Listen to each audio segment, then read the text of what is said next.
In this simple video tutorial, I'm going to share with you how to check your recently watched Reels on Instagram. This is useful for rediscovering content you found interesting, tracking trends, and engaging more intentionally with valuable posts. To do this, simply head to Instagram. Now let's say you watch something interesting and you want to interact once again. Simply head to your profile page. You want to tap onto these three lines and head to Settings and Activity. Under How you use Instagram, head to your activity. And inside Interactions, head to Likes. Here you will see recent Reels you watch, but still only those you left a like on them.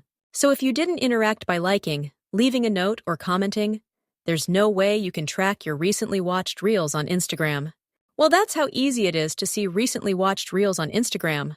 And if you have any questions, just let me know in the comments section down below. Please don't forget to leave a like, share, and subscribe for more informative tutorials like this one.